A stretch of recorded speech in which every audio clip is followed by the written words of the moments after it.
नमस्कार. विज्ञानयात्री अब्दुल सलाम यांचे जीवनचरित्र आणि वैज्ञानिक यांचे योगदान या संदर्भात आपला संवाद साधण्याचा हा एक प्रयत्न आहे. अशा महत्त्वपूर्ण विषयासाठी कृपया चॅनलला सबस्क्राईब करा. आपली मते आणि सूचना कमेंट बॉक्समध्ये लिहा. अब्दुल सलाम हे पाकिस्तान देशाचे अणुभौतिकशास्त्रज्ञ आणि सन 1919 सालच्या भौतिकशास्त्र शाखेतील नोबेल पुरस्काराचे मानकरी. सैद्धांतिक भौतिकशास्त्रातील आण्विक शक्ती आणि विद्युत चुंबकत्व यांच्या स्पष्टीकरणार्थ भौतिकशास्त्रातील विद्युतमेकीकरण सिद्धांत या संशोधन कार्यासाठी सन 1979 सालचा भौतिकशास्त्र शाखेतील नोबेल पुरस्कार स्टीवन वेनबार्ग, शेल्डन ली ग्लॅशो आणि अब्दुल सलाम यांना देऊन गौरवण्यात आले. अब्दुल सलाम यांच्या उल्लेखनीय कामगिरीमध्ये पॅटी सलाम मॉडेल, चुंबकीय photon, vector meson, grand unified theory, super सिमेट्रीवरील काम आणि सर्वात महत्त्वाचे म्हणजे इलेक्ट्रोविक सिद्धांत यांचा समावेश आहे, ज्यासाठी त्यांना नोबेल पुरस्कार मिळाले. अब्दुल सलाम यांचा जन्मदिनांक 29 जानेवारी 1926 रोजी तेव्हाच्या भारत देशातील पंजाब राज्यातील झांग मागियाना, आता पाकिस्तान देशामध्ये आहे, या गावी झाला. लाहोर येथील शासकीय महाविद्यालयात त्यांचे पदवी आणि पदव्युत्तर शिक्षण पूर्ण झाले. सन 1952 मध्ये त्यांनी केम्ब्रिज विद्यापीठातून भौतिकशास्त्र विषयात PhD पदवी मिळवली. सन 1952 ते 1954 या कालावधीत ते पाकिस्तानमध्ये गणित विषयाच्या प्राध्यापक पदावर कार्यरत होते. सन 1957 मध्ये ते लंडनच्या imperial college of science and technology सैद्धांतिक भौतिकशास्त्राचे प्राध्यापक झाले. सलाम हे नोबेल पारितोषिक जिंकणारे पहिले पाकिस्तानी आणि पहिले मुस्लिम शास्त्रज्ञ होय. सन 1964 मध्ये त्यांनी तिसऱ्या जगातील भौतिकशास्त्रज्ञांना पाठिंबा देण्यासाठी ट्रायस्टे इटली येथील आंतरराष्ट्रीय सैद्धांतिक भौतिकशास्त्र केंद्र शोधण्यास मदत केली. ते या आंतरराष्ट्रीय सैद्धांतिक भौतिकशास्त्र केंद्राचे संचालक म्हणून काम पाहिले. अब्दुल सलाम यांनी क्वांटम फील्ड सिद्धांत आणि इम्पेरियल कॉलेज लंडन येथे गणिताच्या प्रगतीमध्ये मोठे योगदान दिले. रियाजुद्दीन आणि सलाम यांनी न्यूट्रिनो, न्यूट्रॉन, तारे आणि कृष्णविवरातील आधुनिक सिद्धांत तसेच क्वांटम मेकॅनिक्स आणि क्वांटम फील्ड सिद्धांतांच्या आधुनिकीकरणाच्या कामात महत्त्वपूर्ण योगदान दिले.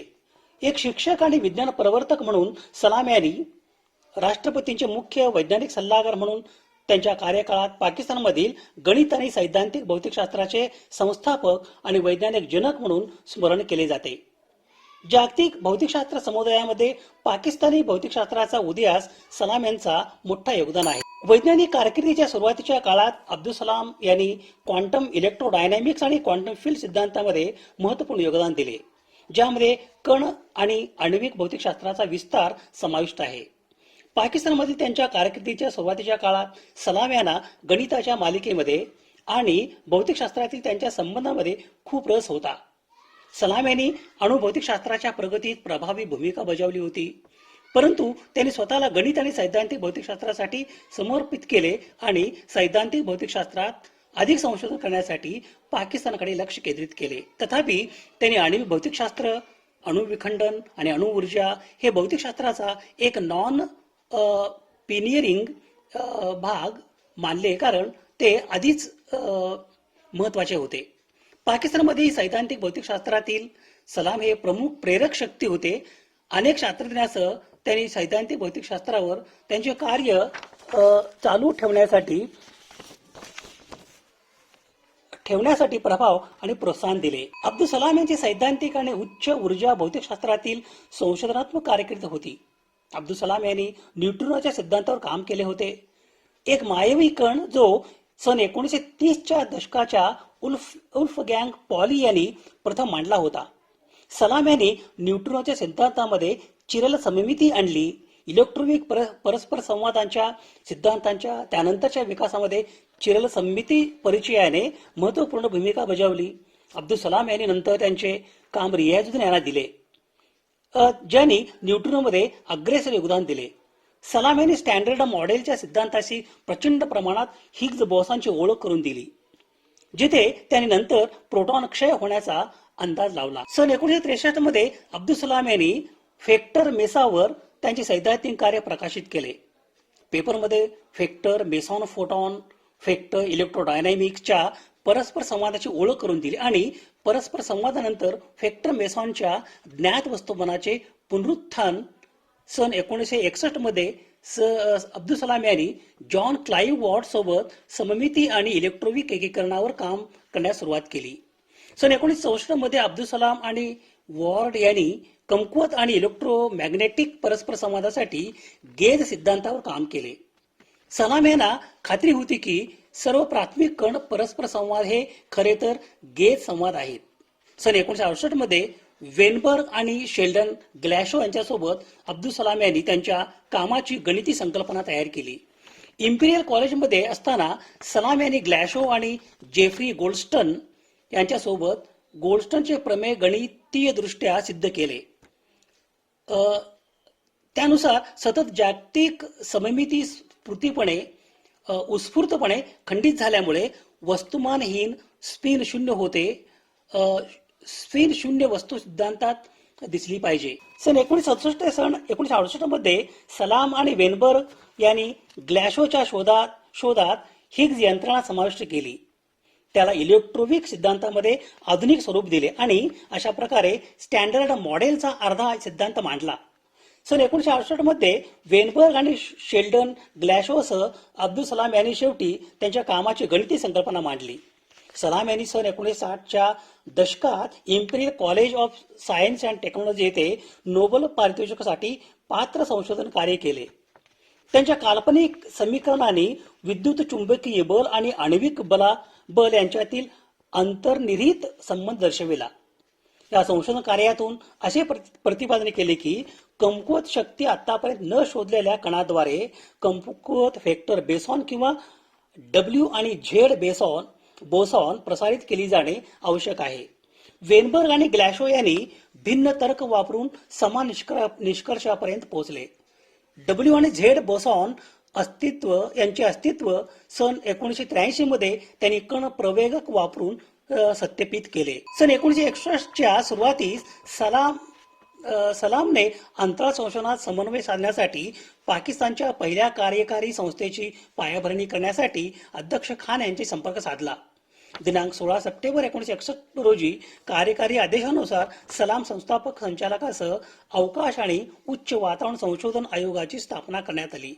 अब्दुल कलाम ताबडतोब युनायटेड स्टेट्सला गेले, जिथे त्यांनी US सरकारसोबत अंतराळ सहकार्य करारावर स्वाक्षरी केली. नोव्हेंबर 1961 मध्ये नासाने बलुचिस्तान प्रांतात फ्लाइट टेस्ट सेंटर बांधले. यावेळी अब्दुल कलाम पाकिस्तान वायुसेना अकॅडमीला भेट दिली, जिथे त्यांनी एअर कमांडर ब्रिगेडियर जनरल ब्लाडिस्ला टुरोविज, एक पॉलिशकर शास्त्रज्ञ आणि एक एरोस्पेस अभियंता यांची भेट घेतली. तुरोविज यांना अंतराळ केंद्राचे पहिले तांत्रिक संचालक बनवण्यात आले आणि रॉकेट चाचणीचा कार्यक्रम सुरू झाला. सन 1964 मध्ये US मध्ये असताना कलाम यांनी ओक रिज नॅशनल लॅबोरेटरीला भेट दिली आणि अणु अभियंता सलीम मेहमूद आणि तारिक मुस्तफा यांची भेट घेतली. कलाम यांनी नासा सोबत आणखी एक करार केला, ज्याने पाकिस्तानच्या शास्त्रज्ञ आणि अभियंत्यांना प्रशिक्षण देण्यासाठी एक कार्यक्रम सुरू केला. दोन्ही अणु अभियंते पाकिस्तानात परतले आणि त्यांना सुपारको मध्ये समाविष्ट करण्यात आले. पाकिस्तानमध्ये नागरी आणि शांततापूर्ण हेतूसाठी अणु तंत्रज्ञानाचे महत्त्व कलाम यांना माहीत होते, परंतु त्यांच्या चरित्रकारांच्या मते कलाम यांनी पाकिस्तानच्या स्वतःच्या अणुबॉम्ब प्रकल्पात अस्पष्ट भूमिका बजावली. सन 1960च्या दशकाच्या उत्तरार्धात अब्दुल कलाम यांनी अणुइंधन पुनर्प्रक्रिया प्रकल्पाचा स्थापनेचा अयशस्वी प्रस्ताव ठेवला, परंतु अयूब खान यांनी आर्थिक कारणास्तव तो पुढे ढकलला. रहमानच्या मते सन 1974च्या उत्तरार्धात अणु विकासातील कलामचा प्रभाव कमी झाला आणि भुट्टोच्या विज्ञानावरील नियंत्रणाचा ते टीका करू लागले. परंतु कलाम यांनी वैयक्तिकरित्या PAEC मधील सैद्धांतिक भौतिकशास्त्र विभागात काम करणाऱ्या शास्त्रज्ञासोबत त्यांचा संबंध संपुष्टात आणला नाही. सन 1972 ते सन 1973च्या सुरुवातीस ते अणुबॉम्ब प्रकल्पाचे मोठे वकील होते. सन 1965 मध्ये अब्दुल कलाम यांनी आण्विक संशोधन संस्थेच्या स्थापनेचे नेतृत्व केले. सन 1965 मध्ये कलाम यांच्या नेतृत्वाखाली प्लुटोनियम पाकिस्तान अणुसंशोधन अणुभट्टी गंभीर बनली. सन 1973 मध्ये सलाम यांनी देशातील वैज्ञानिक उपक्रमांना चालना देण्यासाठी वार्षिक महाविद्यालय स्थापना करण्याची कल्पना ईसीचे अध्यक्ष मुनीर खान यांच्यासमोर मांडली, ज्यांनी या कल्पनेला स्वीकारले आणि पूर्ण पाठिंबा दिला. यामुळे भौतिकशास्त्र आणि समकालीन गरजावर आंतरराष्ट्रीय नाथियागली समर कॉलेज म्हणजे INSC ची स्थापना झाली, जिथे सन 1976 पासून दरवर्षी जगभरातील शास्त्रज्ञ स्थानिक शास्त्रज्ञांशी संवाद साधण्यासाठी पाकिस्तानात येतात. प्रगत कण आणि आण्विक भौतिकशास्त्रावर पहिली वार्षिक INSC परिषद आयोजित करण्यात आली होती. अब्दुल सलाम अमेरिकेत गेले आणि मॅनहॅटन प्रकल्प आणि अणुबॉम्बचा समावेश असलेल्या गणनाबद्दल वैज्ञानिक साहित्य घेऊन पाकिस्तानला परतले. दिनांक 20 जानेवारी 1972 रोजी सलाम पाकिस्तानच्या राष्ट्रपतींचे विज्ञान सल्लागार म्हणून मुलतान मीटिंग म्हणून ओळखल्या जाणाऱ्या मुलतानमध्ये माजी पंतप्रधान जुल्फिकार अली भुट्टो यांच्यासोबत अणुशास्त्रज्ञांच्या बैठकीचे व्यवस्थापन केले आणि त्यात भाग घेतला. या बैठकीत भुट्टो यांनी प्रतिबंधात्मक कार्यक्रम विकसित केला. येथे भुट्टोने सलाम यांना सोपवले आणि मुनीर खान यांना PAEC चे अध्यक्ष आणि अणुबॉम्ब कार्यक्रमाचे प्रमुख म्हणून नियुक्त केले. काही महिन्यांनी सलाम खान आणि रियाजुद्दीन भुट्टो यांना त्यांच्या निवासस्थानी भेटले, जेथे शास्त्रज्ञांनी त्यांना अण्वस्त्र कार्यक्रमाविषयी माहिती दिली. बैठकीनंतर सलाम यांनी PAEC मध्ये सैद्धांतिक भौतिकशास्त्र गट म्हणजे TPG स्थापना केला. अब्दुल सलाम यांनी सन 1974 मध्ये TPG येथे ग्राउंड ब्रेकिंग कामाचे नेतृत्व केले. भुट्टोच्या आदेशाने पंतप्रधानांच्या सचिवालयात अब्दुल सलाम यांच्यासाठी कार्यालय सुरू करण्यात आले. अब्दुल सलाम यांनी ताबडतोब विखंडनशास्त्रे विकसित करण्यासाठी PAEC सोबत काम करण्यास शास्त्रज्ञांना प्रेरित केले आणि आमंत्रित करणे सुरू केले. डिसेंबर 1972 मध्ये इंटरनॅशनल सेंटर फॉर थिओरॉटिकल फिजिक्समध्ये काम करणाऱ्या 2 सैद्धांतिक भौतिकशास्त्रज्ञांना अब्दुल सलाम यांनी कार्यक्रमाचे वैज्ञानिक संचालक मुनीर अहमद खान यांना अहवाल देण्यास सांगितले. हे TPG ची सुरुवात म्हणून चिन्हांकित केले. थेट सलामला कळवले. PAEC मधील TPG ला वेगवान न्यूट्रॉन गणना, साखळी अभिक्रियामुळे निर्माण होणारा स्फोट कसा वागू शकतो, न्यूट्रॉन प्रसाराच्या समस्या आणि पाकिस्तानच्या आण्विक शस्त्रास्त्र उपकरणांच्या सैद्धांतिक रचनांचा विकास यावर संशोधन करण्यासाठी नियुक्त करण्यात आले होते. नंतर रियाजुद्दीनच्या नेतृत्वाखाली TPGने सलाम यांना थेट अहवाल देण्यास सुरू केले आणि अण्वस्त्राच्या सैद्धांतिक रचनेचे काम सन 1977 मध्ये पूर्ण झाले. सन 1972 मध्ये अब्दुल सलाम यांनी रझउद्दीन सिद्दीकी यांच्या नेतृत्वाखाली गणितीय भौतिकशास्त्र गटाची स्थापना केली. कैलुना प्रोडक्शनने सन 2004 मध्ये अब्दुल सलाम यांच्या विज्ञान आणि जीवनावरील चित्रपटाचे संशोधन आणि विकास करण्यास सुरू केली. निर्मात्यांनी ही कल्पना मांडल्यानंतर 2 वर्षांनी दिनांक 29 जानेवारी 2017 रोजी सलाम यांच्या जयंतीनिमित्त कैलुला प्रोडक्शनद्वारे निधी उभारणीचा टीझर प्रसिद्ध करण्यात आला.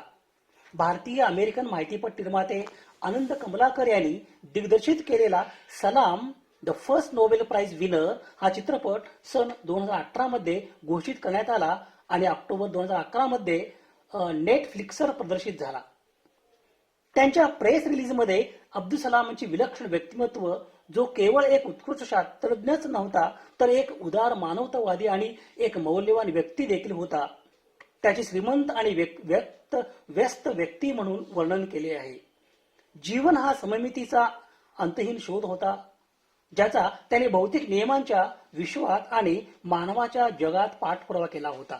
अब्दुल सलाम यांच्या नावावर दिला जाणारा अब्दुल सलाम पुरस्कार, याला सलाम पुरस्कार देखील म्हणतात, हा भौतिक आणि नैसर्गिक विज्ञानातील उच्च कामगिरी आणि योगदान ओळखण्यासाठी स्थापित केलेला पुरस्कार आहे. या पुरस्काराला सलाम पुरस्कार देखील म्हणतात. सन 1979 मध्ये रियाजुद्दीन, फैयाजुद्दीन आणि असगर कादिर यांनी सलाम यांची भेट घेतली आणि त्यांच्या संबंधित क्षेत्रातील पाकिस्तानमधील रहिवासी असलेल्या वैज्ञानिकांचे कौतुक करण्यासाठी पुरस्कार तयार करण्याची कल्पना मांडली. सन 1980 मध्ये असगर कादिर, रियाजुद्दीन आणि फैयाजुद्दीन यांनी हे पारितोषिक दिले आणि सन 1981 मध्ये प्रथम पुरस्कार देण्यात आला. विजेत्यांची निवड प्रगत आणि गणित केंद्राच्या समितीद्वारे अगर कादिर, फैयाजुद्दीन, रियाजुद्दीन आणि इतरांचा समावेश असलेली समिती याने केली. अब्दुल सलाम पदक इटलीतील ट्रायस्टे येथील third world academy of sciences प्रदान केले जाते. गणितातील Abdul Salam shield of honour पाकिस्तानच्या नॅशनल मॅथमॅटिकल सोसायटीने सन 2015 मध्ये गणितातील दर्जेदार संशोधनाला प्रोत्साहन देण्यासाठी आणि मान्यता देण्यासाठी सुरू केली होती. सन 2016 मध्ये प्रथमच हा पुरस्कार देण्यात आला होता. सलाम यांचे प्राथमिक लक्ष प्राथमिक कणांच्या भौतिकशास्त्रावरील संशोधन होते. त्याच्या विशिष्ट असंख्य ग्राउंड ब्रेकिंग योगदानामध्ये हे समाविष्ट होते. 2 घटक न्यूट्रिनो सिद्धांत आणि कमकुवत परस्पर संवादात अपरिहार्य समता उल्लंघनाचा अंदाज, कमकुवत आणि इलेक्ट्रोमॅग्नेटिक परस्पर संवादांचे गेज एकीकरण, युनिफाईड फोर्सला इलेक्ट्रोविक फोर्स म्हणतात, त्याला सलामने दिलेले नाव आणि जे कण भौतिकशास्त्रातील मानक मॉडेलचा आधार बनते. त्यांच्या प्रायोगिक शोधापूर्वी कमकुवत तटस्थ प्रवाह आणि डब्ल्यू आणि झेड बोसांच्या अस्तित्वाचा अंदाज लावला होता. प्राथमिक कणाचे सममिती गुणधर्म, एकात्मक सममिती, मेसन सिद्धांत, पुनर्सामान्यीकरण, गुरुत्वाकर्षण सिद्धांत आणि कण भौतिकशास्त्रावरील त्यांची भूमिका, गुरुत्वाकर्षणाचा 2 टेन्सर सिद्धांत आणि मजबूत परस्पर संवाद भौतिकशास्त्र, मजबूत आण्विक शक्तीसह इलेक्ट्रोविकचे एकीकरण, भव्य एकीकरण सिद्धांत, प्रोटॉन क्षय संबंधित अंदाज, प्लॅटी सलाम मॉडेल, एक भव्य एकीकरण सिद्धांत, सुपर सिमेट्री सिद्धांत, विशेषतः सुपर स्पेसचे सूत्रीकरण आणि सन 1974 मध्ये सुपर फील्डची औपचारिकता, सुपर मॅनिफोल्डचा सिद्धांत, सन 1974 मध्ये सुपर सिमेट्री समजून घेण्यासाठी भूमितीय फ्रेमवर्क म्हणून सुपर जॉमेट्री, सुपर सिमेट्रीचा भौमितिक आधार, इलेक्ट्रोविक सममिती ब्रेकिंगसाठी हिग्स यंत्रणा वापरणे, सन 1966 मध्ये चुंबकीय फोटॉनचा अंदाज इत्यादी संशोधन विषयांचा समावेश होतो. विज्ञानयात्री अब्दुल सलाम हे प्रख्यात पाकिस्तानी सैद्धांतिक भौतिकशास्त्रज्ञ. त्यांना सन 1979 मध्ये कण भौतिकशास्त्र पार्टिकल फिजिक्स शाखेतील इलेक्ट्रोविक थेअरी या संशोधन कार्यासाठी नोबेल पारितोषिक मिळाले. विज्ञानयात्री अब्दुल सलाम हे पाकिस्तान देशाचे पहिले नोबेल पारितोषिक विजेते शास्त्रज्ञ असून त्यांनी युनिफाईड फील्ड थेअरी आणि इलेक्ट्रोविक थेअरी यामध्ये मोलाचे योगदान दिले. जन्माने अहमदिया समाजाचे असल्यामुळे विज्ञानयात्री अब्दुल सलाम यांना पाकिस्तान देशामध्ये भेदभाव सहन करावा लागला. त्यांचा जन्मदिनांक 29 जानेवारी 1926 रोजी पाकिस्तानात तत्कालीन ब्रिटिश भारत येथे झाला. त्यांनी केम्ब्रिज विद्यापीठातून सैद्धांतिक भौतिकशास्त्रात PhD पूर्ण केली.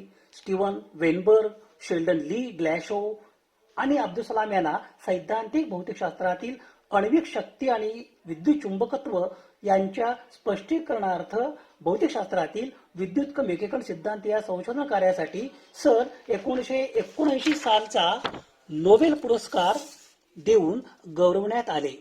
अब्दुल सलाम यांच्या उल्लेखनीय कामगिरीमध्ये पॅटी सलाम मॉडेल, चुंबकीय फोटॉन म्हणजे प्रकाश कण, vector meson, grand unified theory, super symmetry संदर्भातील कार्य आणि सर्वात महत्त्वाचे म्हणजे इलेक्ट्रोविक सिद्धांत यांचा समावेश आहे. त्यांनी विद्युत चुंबकीय आणि कमकुवत अणुकेंद्रकीय परस्पर क्रिया एकीकृत करणारा सिद्धांत मांडला, जो आधुनिक भौतिकशास्त्राचा पाया आहे. त्यांनी इटलीमध्ये international centre for theoretical physics ICTP ची स्थापना केली. त्याचा उद्देश विकसनशील देशातील शास्त्रज्ञांना मदत करणे होता. दिनांक 21 नोव्हेंबर 1996 रोजी विज्ञानयात्री अब्दुल सलाम यांचे ऑक्सफर्ड इंग्लंड येथे सुप्रान्यूक्लिअर पाल्सी या रोगामुळे निधन झाले. विज्ञानयात्री अब्दुल सलाम यांच्या स्मृतीस विनम्र अभिवादन. स्रोत संदर्भासाठी ही यादी आहे. अशा महत्त्वपूर्ण विषयासाठी कृपया चॅनलला सबस्क्राईब करा. आपली मते आणि सूचना कमेंट बॉक्समध्ये लिहा. विज्ञान निष्ठा हीच जीवन निष्ठा. धन्यवाद.